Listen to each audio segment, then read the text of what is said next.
नमस्कार मित्रांनो. कमळी मालिकेच्या पुढील भागांमध्ये आपल्याला असं बघायला मिळणार आहे की नयनताराला आलेला आहे प्रचंड राग आणि मिळाली आहे प्राजक्ताला थप्पड आणि ऋषीचा पहिल्यांदाच आईला जाब.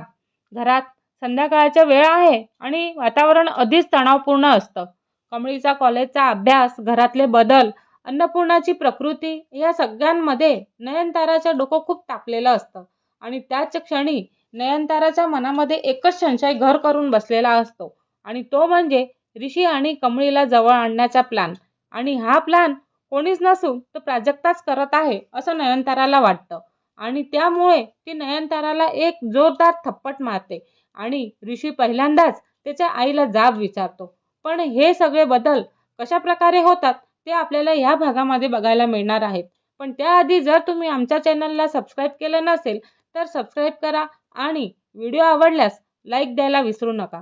तर आपण भागाच्या सुरुवातीला बघतो की नयनतारा मनामध्ये एकच संशय घर करून बसलेले असतात आणि तो म्हणजे ऋषी आणि कमळी दोघंही जण जवळ येत आहेत आणि त्यासाठी फक्त आणि फक्त प्राजक्ताच जबाबदार आहे असं नयनताराला वाटत असतं.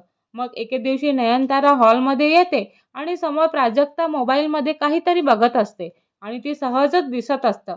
पण नयनताराच्या नजरेमध्ये ती गुन्हेगार वाटत असते आणि नयनतारा एकदमच थेट तिच्याजवळ जाते आणि नयनतारा कडक आवाजामध्ये म्हणत असते, प्राजक्ता इकडे ये.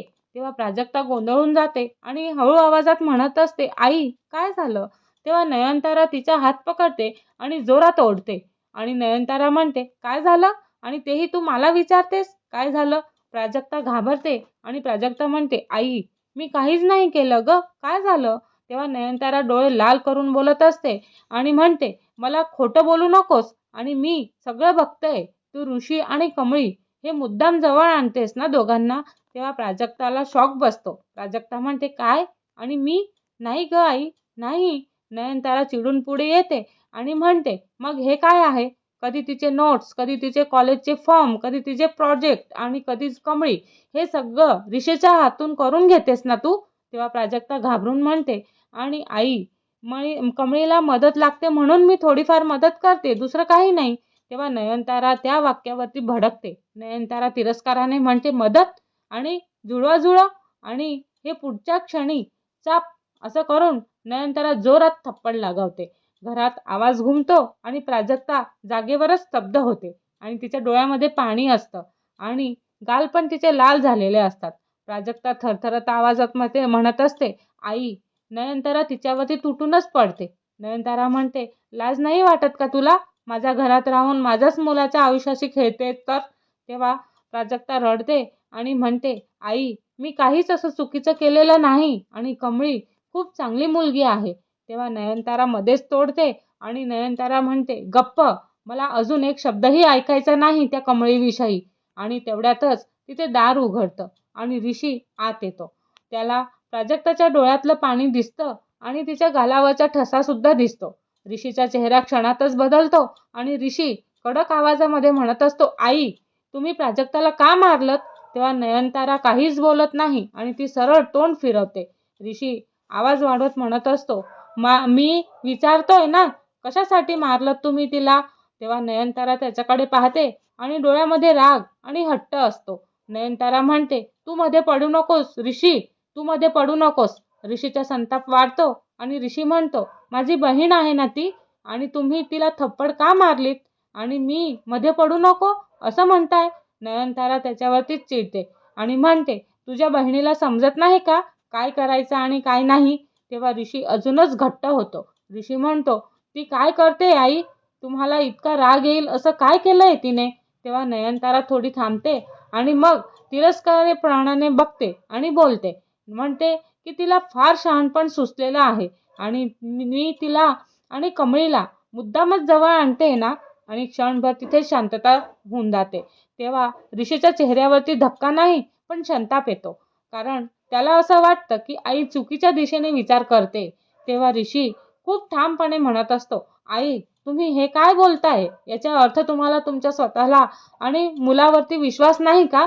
तेव्हा नयनतारा ही दचकते आणि म्हणते, विश्वास? मी आई आहे, मला दिसतं सगळं आणि तुझ्यापेक्षा मला सगळं कळतं. तेव्हा ऋषी पुढे येतो आणि म्हणतो, दिसतं? काय दिसतं? मी कमळीला अभ्यासात मदत करतो म्हणून. तेव्हा नयनतारा लगेच म्हणते, मदत? तू तिच्यासाठी इतका वेळ देतोस ऋषी, तुझ्या आयुष्यात इतर काहीच नाही का? तेव्हा ऋषीचा आवाज आता थोडा कठोर होतो आणि ऋषी म्हणतो, आई, कमळी इथे राहते, ती घरातल्या मोठ्या लोकांची जबाबदारी उचलते आणि ती कॉलेजसुद्धा सांभाळते आणि तुम्हाला वाटतं तिला थोडी मदत करणं गुन्हा आहे का? तेव्हा नयनतारा तोंड वाकडं करते आणि म्हणते, गुन्हा नाही, पण त्यातून पुढे काय होतं ते मला कळतं. ऋषीचा संयम सुटतो आणि ऋषी कडक आवाजामध्ये म्हणत असतो, मग तुमच्या मनात जे घाणेरडे विचार आहेत ना, ते तुमच्याच मनात ठेवा आई. तेव्हा प्राजक्ता एकदमच वर पाहते आणि तिला धक्का बसतो. ऋषी पहिल्यांदाच आईशी असं आणि एवढ्या कडक आवाजात बोलत असतो. नयनताराचा चेहरा लाल होतो आणि नयनतारा म्हणते, ऋषी, भाषा सांभाळ. ऋषी थांबतच नाही. ऋषी म्हणतो, भाषा? आणि माझ्या बहिणीला मारलत तुम्ही, आणि कारण काय? तर तुमचा संशय? तेव्हा नयनतारा पुन्हा प्राजक्ताकडे वळते. नयनतारा म्हणते, तू त्याला सांग प्राजक्ता, की तू काय काय करतेस ते सांग. नयनतारा तिथून निघून जाते, पण तिच्या जाण्याने वातावरण अजून जड होतं. ऋषी प्राजक्तासोबत जातो आणि तिच्याजवळ जाऊन म्हणतो, हौस काळजीने, की प्राजक्ता, तू ठीक आहेस ना? प्राजक्ता डोळे पुसते आणि म्हणते, दादा, मला काही नाही, पण आईला वाटतंय तर मी तुम्हाला आणि कमळीला जवळ आणते. ऋषीला तिथे राग येतो आणि ऋषी म्हणतो की तू काय केलं? प्राजक्ता शांतपणे सांगते. प्राजक्ता म्हणते, मी फक्त एवढंच केलं, कमळीला कॉलेजचा फॉर्म भरण्यासाठी मदत केली आणि तिचे प्रोजेक्ट, नोट्स हे सगळं तुम्हाला सांगितलं की तिचा अभ्यास राहू नये म्हणून तिला गाईड करा, म्हणून तेवढंच केलं, बाकी काही नाही. ऋषीचा चेहरा अजूनच कठोर होतो. ऋषी म्हणतो, बास, मग आजपासून मी आईला उत्तर देणार. तुला द्यायची गरज नाही. तू का घाबरतेस? प्राजक्ता घाबरल्या आवाजात म्हणत असते, नको दादा, आईचा राग येतो. ऋषी थंड आवाजात म्हणत असतो, राग? आईला जर वाटत असेल की मी मदत करणं थांबवावं, तर तिला मी स्पष्ट सांगणार आहे की मी कुणाचीही मदत करणं बंद करणार नाही. तेव्हा प्राजक्ता त्याच्याकडे बघते आणि ऋषी पुढे बोलतो, अगदी मुद्दाम स्पष्ट शब्दामध्ये बोलतो, आणि एक गोष्ट, मी कोणासाठी काही करतो हे ठरवण्याचा हक्क आईला नाही, फक्त आणि फक्त मलाच आहे. तेव्हा प्राजक्ता तिथे स्तब्ध होते आणि थोड्याच वेळात ऋषी नयनताराच्या खोलीमध्ये जातो. नयनतारा आत बसलेली असते आणि तिच्या चेहऱ्यावरती अजूनही राग आहे. ऋषी दाराशी थांबतो आणि म्हणतो कडक आवाजात, आई, प्राजक्ताला परत हात लावू नका. नयनतारा उठते आणि म्हणते, मी माझ्या मुलीला शिकवते. ऋषी डोळ्यात डोळे घालून म्हणतो, आणि तुम्ही शिकवत नाही, तुम्ही तिला अपमानित करताय.